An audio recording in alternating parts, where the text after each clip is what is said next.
निरंतर 7 दिन और 7 रात्रि गौतम पीपल के वृक्ष के नीचे बैठे थे। उस दिन बैसाख पूर्णिमा थी। रात्रि में चंद्रमा अपनी शीतल चांदनी से संसार को अमृत तुल्य शीतलता से जगमगा रहा था। इस रात्रि को गौतम को बौद्ध ज्ञान की प्राप्ति हुई और वे गौतम बुद्ध कहलाने लगे। जिस पीपल वृक्ष के नीचे गौतम को बौद्ध की प्राप्ति हुई उसे बोधि वृक्ष कहा गया।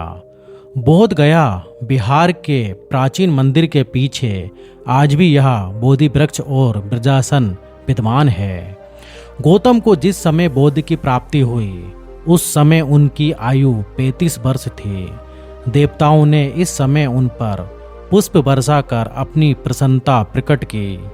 गौतम बुद्ध ने विकारों और तृष्णा को नष्ट करने का मार्ग ढूंढ लिया था। उन्हें मृत्यु से अमृत की ओर आने का मार्ग मिल गया था और निर्वाण की ओर प्राप्ति हो गई थी। संसार के रोग, शोक, हर्ष, विषाद अब गौतम बुद्ध के ऊपर कोई प्रभाव नहीं डाल सकते थे। उन्हें दिव्य ज्ञान की प्राप्ति हो गई थी और उसी दिव्य ज्ञान की छटा बिखेरने के लिए वे भ्रमण को निकल पड़े। जो 5 ब्रह्मचारी गौतम बुद्ध को भोग लिप्त मानकर त्याग आए थे वे एक स्थान पर साधना कर रहे थे। भ्रमण करते हुए गौतम बुद्ध उधर से आ निकले।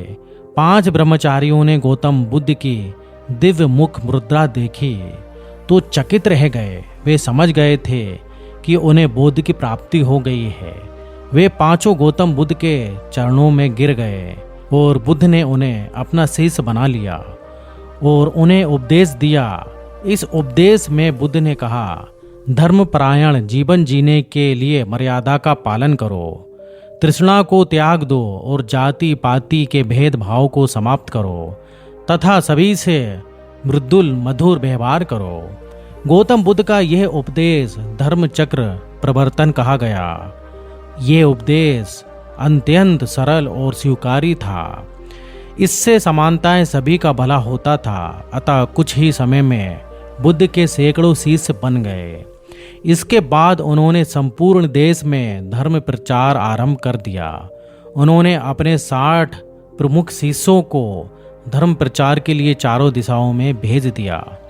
गौतम बुद्ध वर्ण भेद, रूढ़िवाद और यज्ञ के लिए की जाने वाली हिंसा के विरुद्ध थे। वे कहा करते थे, हिंसा मानवीय धर्म नहीं है। यदि बलि देने की इच्छा है तो प्राणी मात्र की बलि देने की अपेक्षा अपने विकारों और वासनाओं की बलि दो। हिंसा करके सुबुद्ध की प्राप्ति नहीं हो सकती। गौतम बुद्ध ने जाति भेद और वर्ण व्यवस्था का भी विरोध किया। इसी बारे में वे कहा करते थे, जन्म से कोई भी मनुष्य ना तो ब्राह्मण और ना ही शूद्र है। मैं ना ब्राह्मण हूँ, ना क्षत्रिय हूँ, ना वैश्य हूँ और ना शूद्र। ये सभी धर्म के आडंबर मात्र हैं। मैं एक सामान्य जन हूँ। जब कोई व्यक्ति संघ में सम्मिलित होता तो उससे उसकी जाति धर्म के बारे में कुछ भी नहीं पूछा जाता था। उससे केवल 3 बार निम्न उच्चारण कराया जाता था, बुद्धम शरणम गच्छामि, संघ शरणम गच्छामि, धर्म शरणम गच्छामि। यह सूत्र उच्चारण करने पर श्रद्धालु को संघ में सम्मिलित कर लिया जाता था।